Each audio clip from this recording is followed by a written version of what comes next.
Path, Bolt, Chain Lightning, Slip, and Library. Pretty traditional Zoo deck. So, alright, so for those of you just joining us, I'm Gavin Verhey. I'm here with Jacob Van Lunen. This is round 4 of the Star City Games Open Series here in Louisville, Kentucky. Earlier today, we saw Copley take down the standard portion of the tournament. Here we're about to see the home stretch, not the home stretch, the mid-stretch of Legacy unfold. On your right, a previous Open champion, Jesse Hatfield, playing not High Tide. He's like, too many mental missteps. I'm just going to play straight up Zoo. Yeah, I mean, I like his deck choice. I think Zoo is good. Very traditional Zoo. On the left-hand side, Chris VanMeter playing almost the same deck he played last week and won with, is Take on Team America. No Stifles, added Vendilion Clicks over Tomb Stalkers, playing a couple spicy one-ups, Pernicious Seed, Explosive Smother, Dark Blast. Who do you think has the edge here?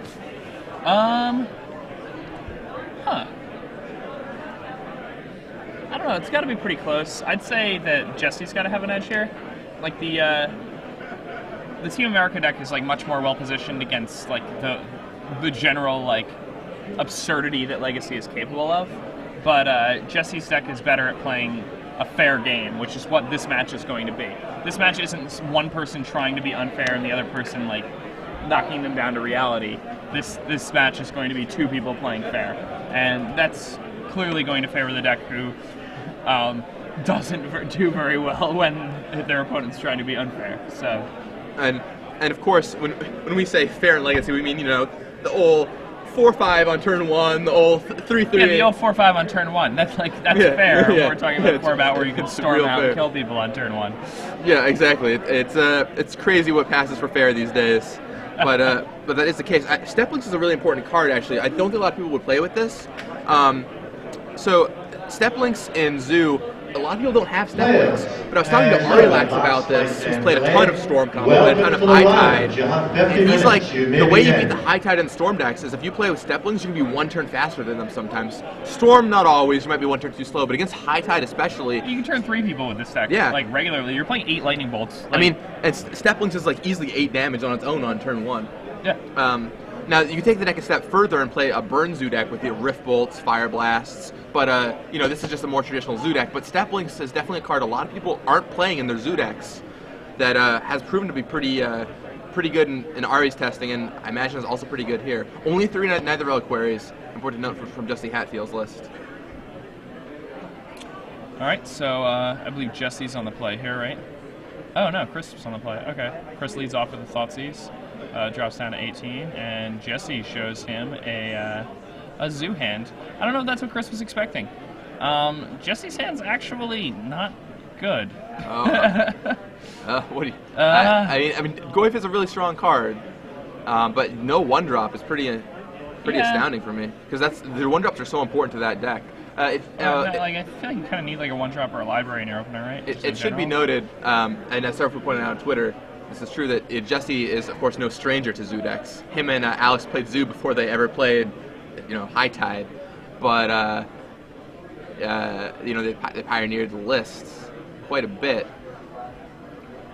But I still don't like that keep 5 lands double Tarmogoyf. I do not like that keep at all. I mean, if you ever draw another land, you're just so far behind. Yeah, I mean, like every land, one of the lands in your hand is already a dead card. Yeah, exactly. And then every one you draw after that's a dead card. Plus, I mean... Like, Zoo's a deck where you want to be keeping, like, 2 landers, not a deck where you want to be keeping 5 landers. Having a 1-land, like, having a 1-drop is so crucial, especially, he must know what Chris is playing here, because, I mean, he can pretty much assume... I mean, you can assume that, like, if you win a tournament with a deck 1 week, when, like, you come back the next week, you're not going to just, like, switch it up. I mean, some people might do that, but... I'm the only idiot who does that. But... Yeah, I mean, I don't know about the hand. I think he's drawn 2 or 3 more lands now. I think his hand might just be all lands. No, he's another Reliquary. Oh, he's got another Reliquary. Didn't we just see the lands deck play last round? That deck didn't have as many lands in its hand. Yeah, Jesse has significantly more lands in his hand than the lands player we saw the round before ever had in his hand. So. All right, so there's the vanilla. Look at that. You just plop down 5 lands, neither Reliquary. For Jesse Hatfield, and you just take the knight, right? Yeah, I guess I'll take your knight. Yeah,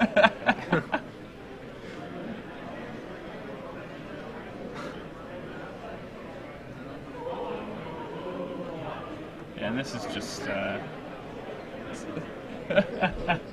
So, man, the only reason I think you would keep a double Tarmogoyf hand is if you just had some kind of read about a different deck choice, but you knew what Chris was playing. Maybe in like a Zoo Mirror, maybe you would want double Tarmogoyf, but even then, I don't know, 5 lands. Regardless, it's what happened, so Jesse stuck with it. Canopy. Just cracks Canopy. It's a chain laning that'll be used to take down that V-click.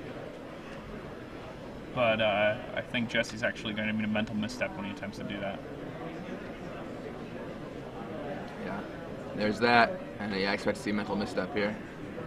Oh, maybe not. Maybe you say the misstep in case he draws a 1-drop. Is click that important? Or you're not going to win with that click, right? I think you are. I don't know. I think it's important. Like, so it does go for the misstep. Yeah, I would go for it.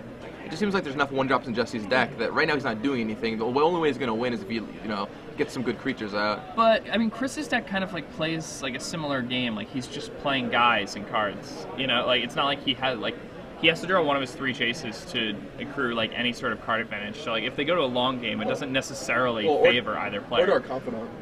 That's true, Dark Confidant also. But Dark Confidant's kind of a liability when you're playing against Burn too. So I like Confidant may even get like boarded out in this matchup. Dark Confidant is one of my favorite cards against Zoo decks. Everyone always boards their Confidants out. I think it's one of the best kept secrets in Magic that keeping them in against beatdown decks is pretty good. Because a lot of the time, like the extra cards is how you're going to beat those decks. Yeah, I feel like that's definitely true if you're playing a lot of cheap spot removal. Sure. Yeah. I mean, I can agree. Chris does not have a ton of cheap spot removal, but you gotta find the spot removal you have somehow.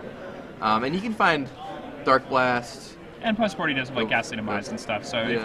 if he's bringing in Ghastly Demises and Submerges and an extra Smother, then I could totally see leaving in the Bobs. Maybe you take out. I don't know. I don't know what you take out here.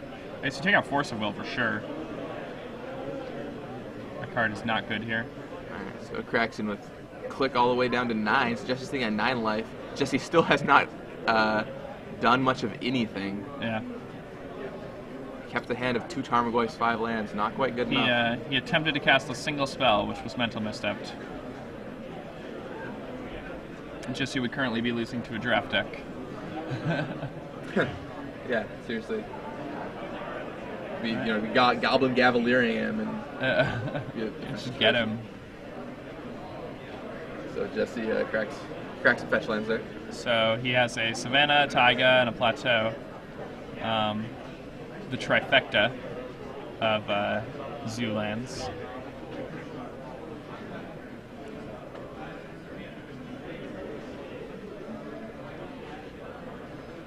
Alright, let's see what he casts here.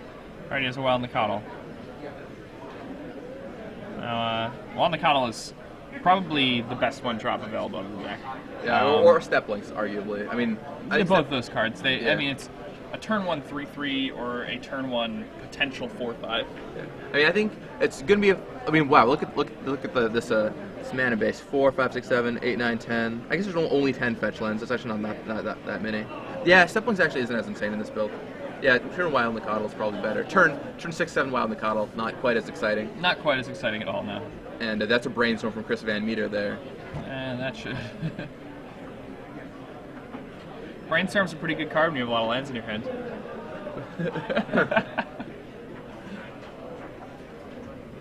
And passes back. Jesse draws another land. That's just crazy. So how many lands is Jesse playing even? He's got... yeah, he has 4 Horizon Canopies, which is kind of interesting. Yeah. He has 8, 17, 19, 20. He's playing 23 lands. It's reasonable. It's actually like a little high on the land count, considering... Now, both these players are 3-0. Attention Magic players.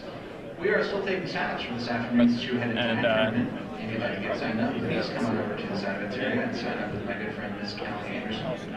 She'd be more than happy to take you sign up. Assuming they're undefeated, they probably are. So they are, right? Yeah. These guys are almost certainly undefeated. Alright, so... Path Exhaltron from Jesse. That will deal with the click, but... Now Nicottle serves in for 3. Neither player just have anything going on. It's actually kind of... This is one of the weirdest matches of Legacy I've seen played in a while.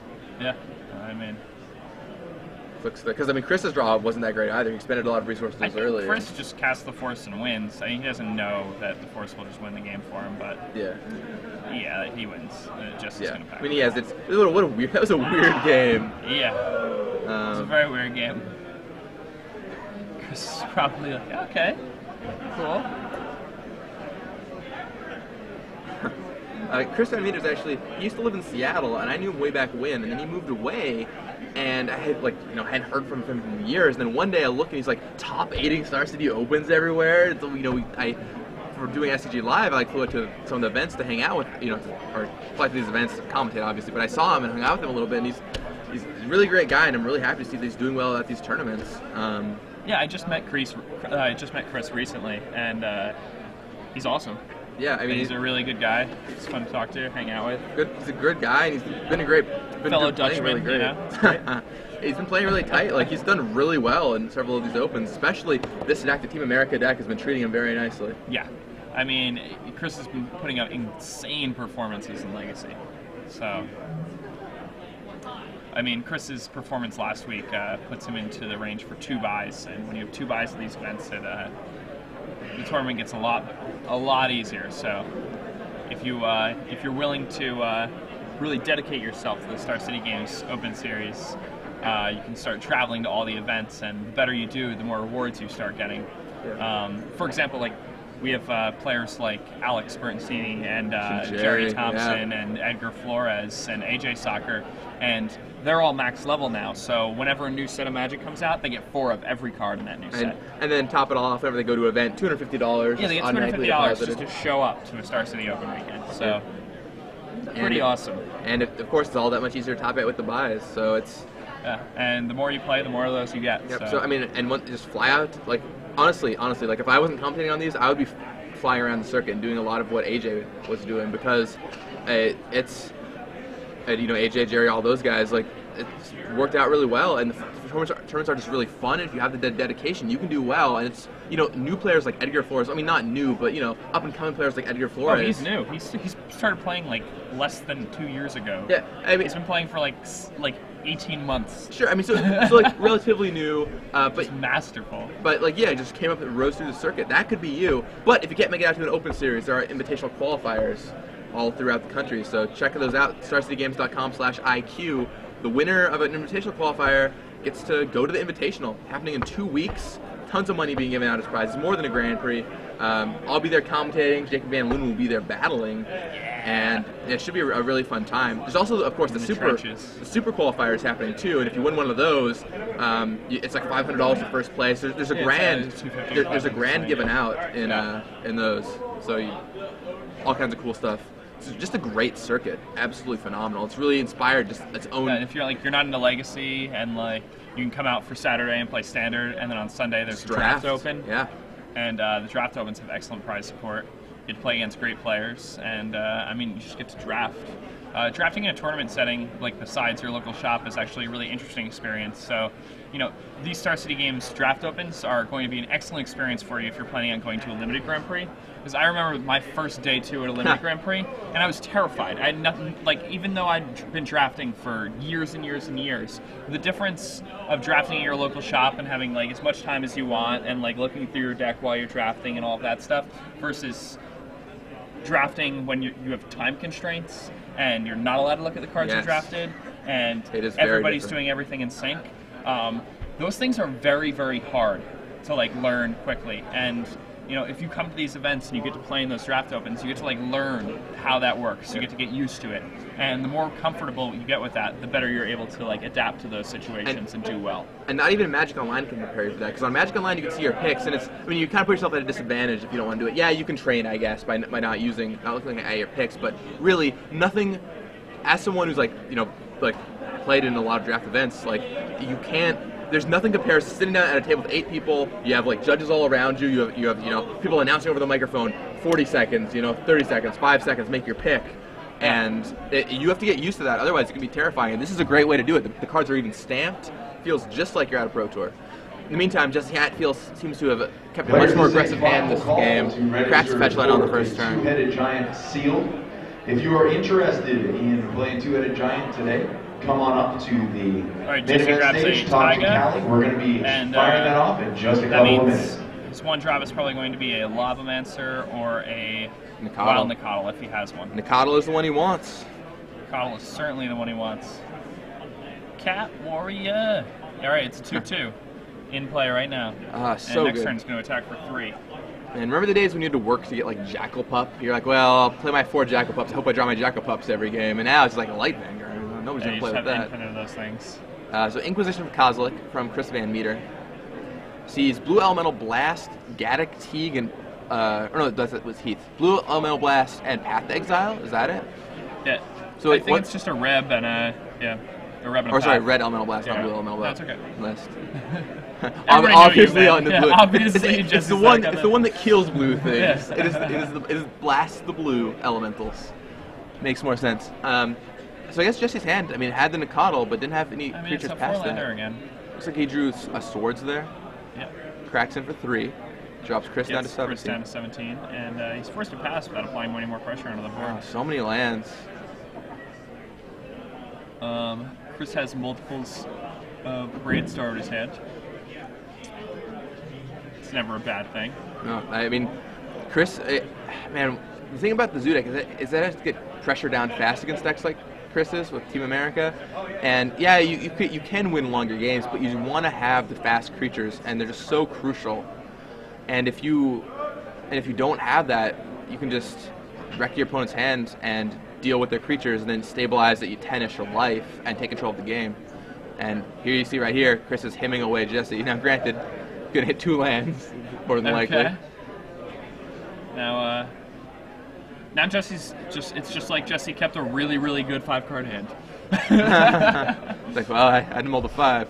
Which is about just as good as the 7-card hand that he did keep. Yes. Search for 3 with Wild Nicodle. Drops Chris VanMeter down to 13 life. Yeah, and that Wild Nicodle does some work. Yeah, I mean, if 3 It's for such an 3 early do turn. that. Early turn of the game. I it's remember already- Brian Kowal was testing Zoo, like versus Zoo for the Pro Tour after Wild Nicodle came out, Pro Tour Berlin, and he found that he just kept track, and the games where you had Wild Nicodle on turn 1 as opposed to the games where you had a 2/2 on turn 1 were demonstrably different in the results. That extra point of damage, the free lightning bolt, makes a gigantic difference in the end game. And Yeah. yep, there's engineered explosives. Good answer to Wild Nicodle. And he's going to pass the turn with that explosives up. It's better to do it that way. You never know if when your opponent has like a Goblin Guide or something like that, you can just prevent them from getting you. Right. I mean, the other thing you can do is you can just take 3 more damage and pass the turn and then crack it in their end step to make sure he doesn't play any more 1-drops this turn. That is another play you can make. Now, because otherwise, like, you can crack right here, then he plays another Nicodle. I think that's what he's doing. Yeah, looks like Chris is taking 3, and then he'll end step crack the explosives. That makes sense. We know it's in Jesse's hand. I mean, Jesse's deck does have a large glut of 1-drops, so that makes sense. Chris is going to go ahead and grab a Tropical Island. Yep. And then things are going to go Assemble boom. the Team America trifecta, the UC, Trop, and Bayou. Alright, Chris pops the Engineered Explosives, and Wild Nicodle hits the bin. Oh, pretty Ooh, just indeed. That's a good Very card in nice. this matchup. And Chris has a lot of 1-of removal spells, so you can draw quite several different mixes of them, and there's a Brainstorm. 1. And let's see. 2. I think it was, has that Vendilion Click you put back on top? Click Bayou. Click Bayou. There's Pluto Delta. Yep. And he's going to pass over. He doesn't want that second click, he already has one. And during Jesse's draw step, he's going to go ahead, shuffle away the other click. And I'm not sure he wanted to shuffle away the other click. I mean, he knows Jesse has a path in his hand. I think you can assume that Jesse's probably going to path your B click when you cast it during his upkeep.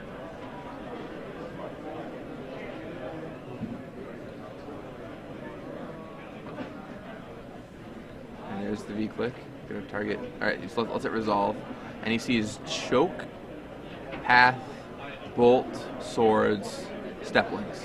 Wow, what do you think you take here if you're Chris VanMeter? Like, if that Choke resolves this turn, the game is... It is going to be rough. But he doesn't have another land yet. Oh, he takes the choke. I like that. It's fine. Chris had a virtual 5 from that lightning bolt. Or if the bolt can just take out the Vendelian click. There's step links. And Jesse drew another step links. So, There's a red open to both if you want. ooh, this is just about the best answer you could have. There we go, Chris VanMeter. Dark Blast. Wow. Now that also beats up his next step links too. Yep. But Jesse's almost certainly going to bolt this. I guess he probably. I think he's thinking that he wants to save the bolt for face. I mean, if he, as long as he keeps the bolt, Chris is at a virtual 5 life. Yeah, and I mean he is a deck with a good amount of reach. It's not unreasonable to think that you're going to get there that way. And he has both the swords and the path in his hand, so he has plenty of other ways to deal with. And he drew another bolt, so now Chris set a virtual 2. So he could get 2 points of damage in. As long as he doesn't use that swords, Chris is more or less at a virtual 2. We'll see how it ends up working out. The other problem is he has to kind of play around discard too. Like, there's this weird situation where you might start bolting before he's dead, just so you don't get discarded by them, or you don't get hit by discard. I mean, it's a interesting situation, but all right. So Jesse plays nothing, just passes the turn. Chris is going to brainstorm in Jesse's end step. Yeah, that card is just everywhere. Yeah, it's the best card. Learn how to play it well, you learn how to master brainstorm, and doing ladies who do a lot. AJ Soccer has a great article, if you look at his archives, on how to play brainstorm.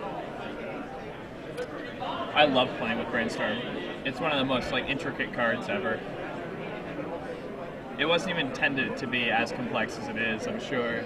It's yeah, I mean, the most complex, interesting card. Complex and powerful too, right? Yeah. But really, complex, interesting, powerful, skill intensive. And the funny part is, Path to Exile happens here on the Vendelian click. None of that really happened until Onslaught when the fetch lands came out. Before that, it was whatever. But it was good. Yeah, but post fetch land, that's when things really changed. Oh yeah, that brought it to a whole new level. Yeah, it was no longer just used to dodge targeted discard and fix your hand a little bit. Now you got an actual reliable way to shuffle with it. Yeah. And there's Chris VanMeter. Dark Confidant. And that's so strong because what's going to happen here is that Chris is going to get to take one of those bolts. Yep. So basically gains 3 life in the process. Yep. Healing Solve is quite good in this spot. And Chris also has Dark Confidant in his hand too, and I'm sure he'd love to play that. Yeah, I mean, Confidant is somewhat of a liability. I mean, certainly a liability, but it's also a good way for Chris to push ahead. Plus, he has Dark Blast, so if he really starts getting worried, he can dredge Dark Blast if he wants. It's definitely one of those situations where you're eh. But I mean, in these situations, Static Phillips told me just always be a man, so I just go for it. But that was his biggest advice to me. He's like, Gavin, whenever you're playing Magic, just always be a man. Or woman, if that's your thing, that's cool too. Yeah, but just go for it if you have to, because now he's basically just stuck with that Dark Confidant in his hand. It's never going to do anything. He knows he's at a virtual 5 life, but he probably boarded out his forces, and you could just filter through extra lands that way. He knew what was on top with Brainstorm, I guess, but yeah, there's the Confidant. It's nice. Probably because he knew it was on top and didn't want to take it from damage, but it's reasonable. Now, it's funny that I hear people say all the time that they were taught to just play like people don't have it and everything, which is funny because I actually learned how to play and still do play in a very different manner. I play around everything. Yeah, that's how Martin Yuza plays too. That's what I do up for him. Yeah, I literally just play around everything. And so real fast there, you see Swords of Plowshares on Dark Confidant showing just how worried Jesse is, even some players would be like, oh, well, Dark Confidant's sweet, my opponent's going to die quicker. Jesse's like, no, you got to get rid of that. Yeah, so I mean, it's interesting how, I think it's really interesting how there's so many different schools of thought in high-level Magic, and some people are always go for it, some people are always be cautious, and they're all very good players, Yeah, I mean, there are just different ways you can approach the game. They just have different mindset. Like Martin Yuza, is like, no, I'll play around everything. And people like LSV and Jerry, they tend to, or Jerry tends to play around everything too. LSV is like, oh, I'll just go for it. Yeah, Jerry definitely plays around everything. Yeah. We have a similar play style, only he is much better than I am. Submerge off the top for Chris VanMeter. I guess it's fortunate for Chris that Jesse killed his Dark Confidant. Otherwise, that Submerge would have dealt him 5. Some people point out on Twitter that the original fetch is comboed with Brainstorm from Mirage, the old school Badlands, Rocky Tar Pit. Oh, yes. Grasslands. Or Grasslands, not Badlands. It's true. That was Mirage fetches. The Mirage fetch, that was a thing. I mean, it really started, yes, that was played, but really with Onslaught, I feel it would have started to become really dominant. Chris VanMeter's top card got flipped. I don't think he saw it. No. Yeah, I think it's just probably going to be a warning. Yeah, was his deck randomized? I believe it was, right? There was nothing put on the bottom or anything. It had been... No preordains in this format. Let's see, I'm looking at his deck Brainstorm. list. Yeah, but I think that he did not brainstorm that card at the top. So. Yeah, he brainstormed and it was like Submerge. And he did it in his end step, so he drew 1, left Submerge on top. Or left, not Submerge, left the card before Submerge on top. Yeah, I don't think he knew what any of the cards were. Alright, so...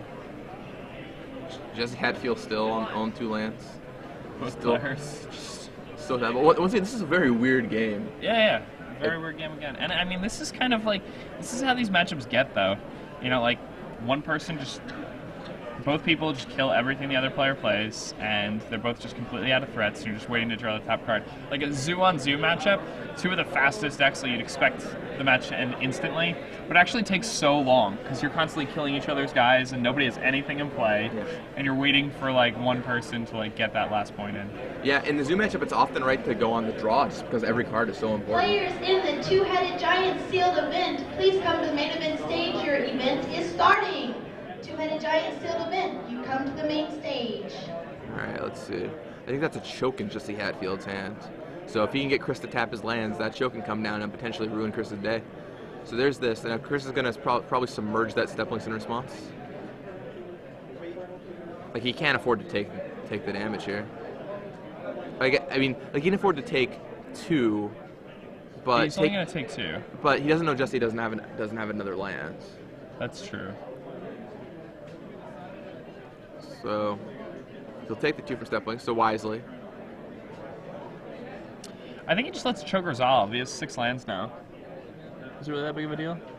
Well, it certainly can be a big deal, because it means 3 of those lands are 1 use. I don't know, whenever I'm playing a blue deck, it doesn't matter how many lands I have, choke resolving is bad because you want to be able to cast your spells. Now in Legacy things are different, things are a lot cheaper, but it also locks him out of blue, and he's going to need his blue mana to cast it cards like Vendilion Click. So Jesse opts for Knight, not choke. Okay. So now we have... It's a good submerged target. It's a pretty juicy submerged target there. Now, that submerge from Chris is going to double time walk Jesse. Yeah, the submerge will be awesome, but not going to pull the trigger on it yet. Probably on his turn, right after he draws, because it's free. So no reason. It's a common thing. Turn. I guess a lot of people think it's better to do that type of thing on your turn here, because Jesse may get flustered by the fact that it may have been top decked. Supposedly. It's also just changes what information you have. Every time, the biggest one for me was with Umezawa's Jute. It would have 2 counters on it, right? And they'd be well, end of your turn, kill your creature, untap, do something. It's what you draw probably won't change what you do, but it's... You never know. You never know. It's good to just draw a card. Maybe something happens, right? Maybe you get a different read on your opponent from after you draw. Obviously, if you have a good reason for doing it on their turn, that's one thing. But if it's gonna be the same thing on your turn as their turn, you can just do it on your turn when it's a free effect. I also think people just do stuff on their opponent's turn too often. Brainstorming on your opponent's turn, usually it's right to brainstorm on your turn a lot of the time, I find. Yeah. I agree. Alright, so that Knight, he did not submerge the Knight. It's going to be time to submerge it here. Waited for Jesse to attack. And that Knight is pretty large. Yeah, he's coming in. He goes to the gym. The whole deal. All right, submerge. Submerge and it is. gonna hop onto the top. Submerge is what a beating of a card. It just Such a sets you blowout. back so far in a format with fetch lands. It's actually one of the biggest cards on Magic not on Magic Online that really changes how things work. Alex Bertoncini says he can't play Merfolk on Magic Online just because Submerge doesn't exist on there yet, which really changes things. I mean, how do you beat a green deck, Merfolk, if you don't have Submerge? But if you do have Submerge, how do you lose to a green deck as Merfolk? It's so crazy. There's a choke from Jesse Hatfield. So it looks like choke is going to resolve. And Chris doesn't have an answer for it. He only has mental misstep in his hand. Chris is going to have to use his 4 blue lands extremely wisely. Now Chris is going to get to Ghastly Demise this Night of the Reliquary. Okay, so be very careful to tap a non-blue land. Yep. So Knight goes away.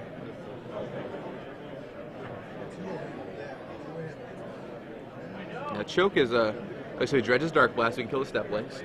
Flips Misty Rainforest, Mental Misstep. Pretty good dredge by Chris VanMeter. I mean, he wrote everything he needed to. And he still has Mental Misstep in they're his hand. back to parity again. Yeah. There's a Wild Nacatl. Now, I think you have to misstep that. The question is, do you tap a blue mana and pay 2 life? You tap a blue probably, right? Yeah. I mean, you basically stone run yourself to do it. It's fine. Yeah. I mean, you have plenty of lands at this point. You can afford to use one on that. That's pretty important. And I mean, his other 2 lands are still going to untap. He's still got 5 mana there. Brainstorm, okay. And Chris even has the fetch land to combo with it if he's willing to go down to 6 life. He might not be willing to do that, though. Especially because he knows about the potential to get bolted out. I think you still have to go for it, though. I don't know.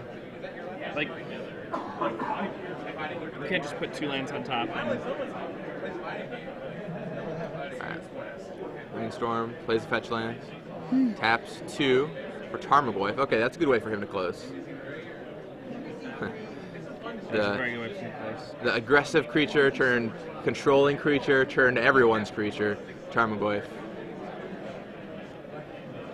And of course, the fun game of how big is Tarmogoyf. That's the one thing I hate about Tarmogoyf the most is every time you play, everyone looks to their graveyards. How big is it?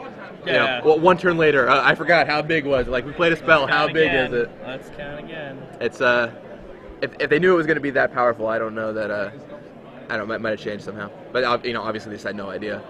I mean, wasn't it originally supposed to cost 3 mana? Yeah, it was originally supposed to cost 3 mana. Yeah, and I think it was also originally a 0/0 if I remember correctly. I don't remember that article perfectly, but it was definitely it cost 3 originally, which might be okay, but it certainly wouldn't be nearly as good as it is. I don't think it would even see play.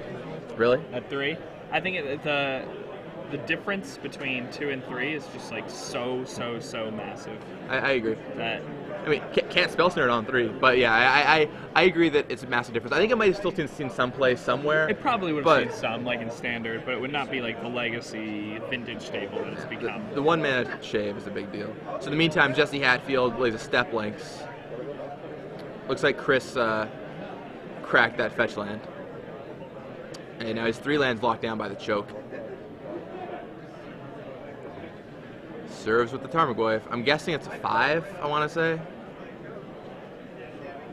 Let's see. Land, creature, instant, sorcery, and explosives, right? So that's 5, so that's artifacts to say? No, there's no planeswalkers. Alright, just gonna pop this Horizon Canopy now. Let's see what he gets off that.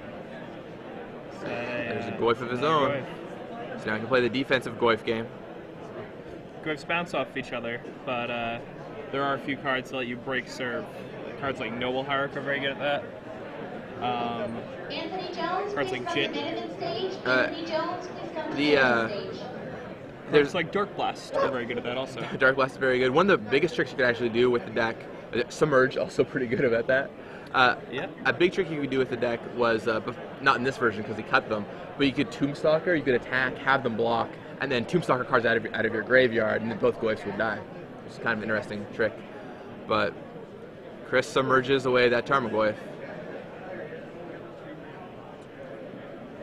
So he lets Jesse draw the Tarmogoyf again, instead of waiting until after he draws to submerge it.